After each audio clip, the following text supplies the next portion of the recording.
Hi guys, जैसा कि last episode में हमने देखा कि जियाओ फैंग और लू जियाओ भी एक दूसरे से बात कर पा रहे थे, लेकिन बात करने के दौरान अचानक उनका कनेक्शन टूट गया था।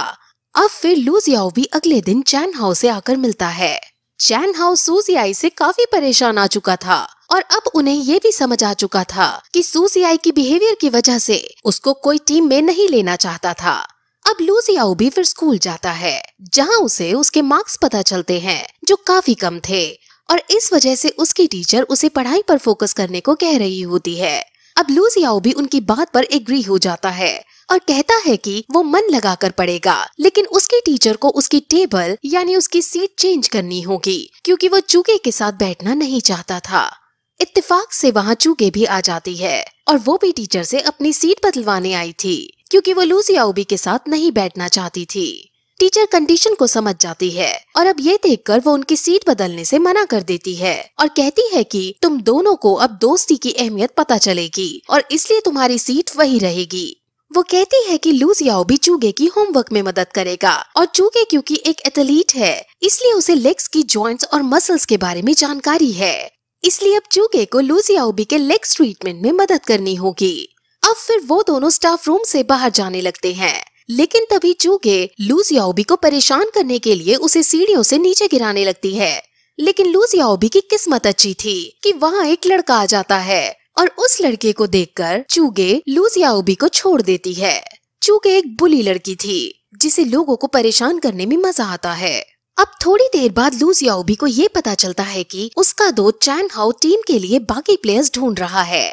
और ये सुनकर लू जियाओ भी खुश हो जाता है और वो क्लास में बैठा ही होता है कि तभी चूगे होमवर्क में हेल्प मांगती है और अपना सारा होमवर्क उसी से करवाती है। और होमवर्क हो जाने के बाद अब चूगे लू जियाओ भी का एहसान चुकाने के लिए उसे पर्सनली लेग ट्रेनिंग देती है और उसके पैरालाइज्ड लेग्स का ट्रीटमेंट करने की कोशिश करती है।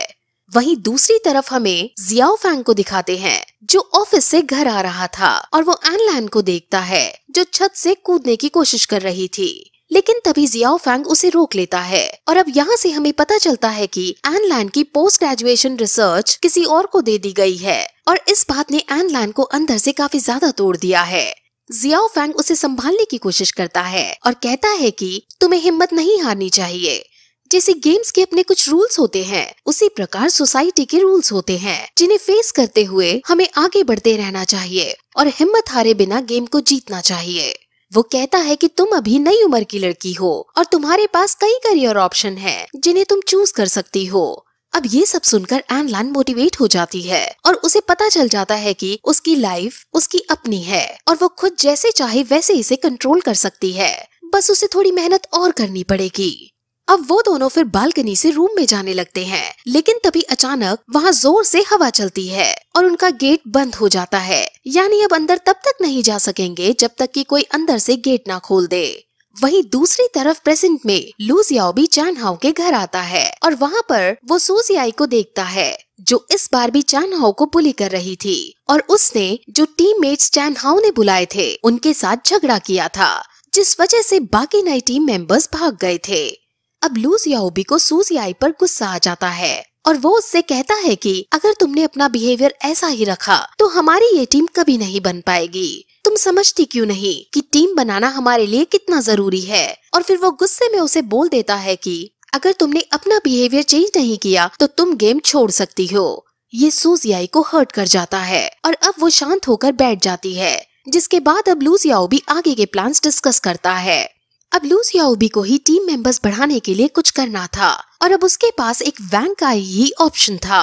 वैंग काई एक साइबर कैफे का बच्चा है जो साइबर कैफे में गेम खेलता रहता है। वो बहुत एरोगेंट और गुस्से वाला है, लेकिन उसके अंदर एक गेम खेलने की डेडिकेशन है, जिस वजह से अब वो उसको टीम में लाने का प्लान बनाता है। वैंग काई अपनी टीम से परेशान था क्योंकि वो अपनी टीम को 5 महीने से प्रैक्टिस करा रहा था, लेकिन उसकी टीम में सिर्फ वही एक अच्छा प्लेयर था जो सही से खेल पा रहा था। वो अपनी टीम मेंबर्स को डांट ही रहा होता है कि तभी वहाँ लू जियाओ भी आ जाता है और वो वैंग काई को 1-to-1 चैलेंज करता है। अब वैंग काई को भी गुस्सा आ जाता है और दोनों कम्पीट करते हैं, जिसमें हर बार वैंग काई अलग अलग तरीकों से बुरी तरह हार जाता है और वो अब गेम छोड़ता है और उठकर लू जियाओ भी के पास जाता है और वो देखता है कि लू जियाओबी के कंप्यूटर में लू जियाओबी नहीं बल्कि सू जियाई खेल रही है। सू जियाई को देखकर उसके दिल में घंटी बजने लगती है और वो बहुत नर्वस होने लगता है। वो चुपचाप बिना कुछ कहे उल्टे पैर पीछे मुड़ जाता है और लू जियाओबी के पास आकर उससे बहस करने लगता है और पूछता है कि तुम्हें आखिर चाहिए क्या, जिस पर लू जियाओबी कहता है कि मुझे तुम चाहिए। वहीं दूसरी तरफ हम जियाओ फैंग को देखते हैं जो अपने घर आया था और वहाँ पर वो एनलैन का आया हुआ बिजली पानी का बिल देखता है और एनलैन के पास इस बिल को भरने के पैसे नहीं हैं, जिस वजह से वो कॉलेज के बाहर छोटे बच्चों को ट्यूशन पढ़ाने का डिसाइड करती है। लेकिन वहाँ वो देखती है कि उसके जैसे और भी कई लोग वहाँ ट्यूशन पढ़ाने को खड़े हैं और सभी के सभी अपने प्राइसेस की ऐसे बोली लगा रहे हैं जैसे वो फल सब्जी बेच रहे हों। ये देखकर एनलैन को बिल्कुल अच्छा नहीं लगता और तभी फिर वहाँ एक आदमी आ जाता है और वो एनलैन से ट्यूशन की बात करने लगता है, जहाँ एनलैन उसे ये समझाती है कि आपके बच्चे को पढ़ाई की कितनी जरूरत है। लेकिन वो आदमी कहता है कि अगर मैंने अपने बच्चे को पढ़ा भी लिया तो वो तुम्हारी तरह ही तो बनेगा और मैं ऐसा नहीं चाहता कि मेरा बेटा पढ़ लिख कर सब्जी मंडी की तरह अपनी पढ़ाई को बेचे। अब एनलैन की बुरी वाली बेइज्जती हो चुकी थी और वो दुखी होकर वापस अपने घर चली जाती है और वो जियाओ फैंग से बातें करने लगती है। वो डीमोटिवेट नहीं हुई थी क्योंकि उसे पता था कि ये सब बस स्ट्रगलिंग फेज है। वो दोनों अब अपने अपने स्ट्रगल को डिस्कस करते हैं और दोनों अपनी अपनी फर्स्ट जॉब के बारे में एक दूसरे को बताते हैं, जिसमें पहले जियाओ फैंग बताता है कि उसने पहली जॉब अपने स्कूल में की थी और अब जियाओ फैंग उसे अपनी स्टोरी बताता है कि कैसे उसने गेमिंग की दुनिया में अपना कदम रखा और कैसे फिर उसने टीम बनाई और फिर टीम डिसमेंटल हुई और फिर उसने भी जॉब पकड़ ली। उसकी स्टोरी जानने के बाद एनलैन को बहुत शौक होता है और वो सरप्राइज वे में पूछती है कि आखिर तुमने खेलना क्यों छोड़ दिया। अब फिर रात को जियाओ फैंग अपने दोस्त हाओ किलिन के पास जाता है और वहाँ वो उससे बातें करता है और उसे पता चलता है कि उसके टीम के सभी मेंबर्स ने जॉब पकड़ ली है, लेकिन सिर्फ ज़ूवी ही ऐसा है जो अभी भी गेम्स खेल रहा है। अब वो दोनों और भी बातें करते हैं जिसमें हमें जियाओ फैंग के सपने के बारे में पता चलता है कि वो नेशनल लेवल पर खेलकर देश के लिए गोल्ड लाना चाहता है। वो असल में अभी एक साइबर कैफे के अंदर बैठा था जिसका ओनर हाओ क्विलिंग है और वो वहाँ खेल रहे सभी बच्चों को देखता है, लेकिन उसे किसी में भी वो टैलेंट नजर नहीं आता जो देश को गोल्ड दिलवा सके। वो उदास होकर अब शराब पीने लगता है, लेकिन तभी उसे लू जियाओबी की बात याद आती है और लू जियाओबी ने ये बताया था कि जियाओ फैंग फ्यूचर में गोल्ड लाने वाला है। ये याद करके वो फिर से लैपटॉप खोलता है और गेम चालू करता है।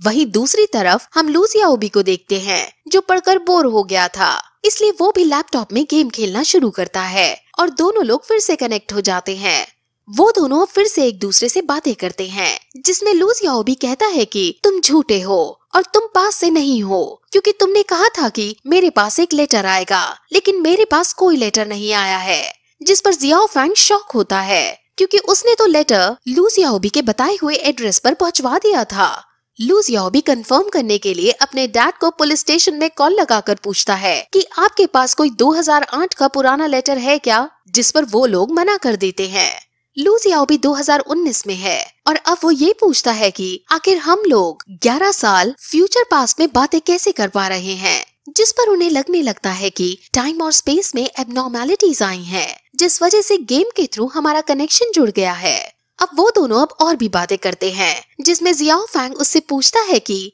अब तुम्हें यकीन हुआ कि मैं 2008 में हूँ। असल में लू जियाओबी को अभी भी यकीन नहीं हो रहा था और अब वो ये बातें छोड़ जियाओ फैंग की स्किल्स की तारीफ करता है और कहता है कि तुम मेरी टीम क्यों नहीं ज्वाइन कर लेते, जिस पर वो मना कर देता है और उसे बताता है कि उसने खेलना छोड़ दिया है।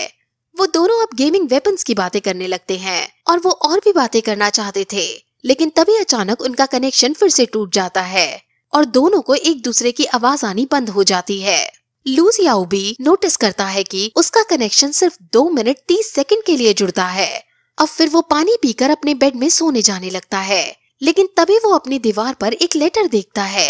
ये लेटर पहले उसकी दीवार पर नहीं हुआ करता था और ये वही लेटर है जो जियाओ फैंग ने 2008 में लू जियाओबी के लिए लिखा था। इस लेटर को देखकर वो बहुत ज्यादा शॉक हो जाता है और फिर यही ये एपिसोड इस तरह खत्म हो जाता है।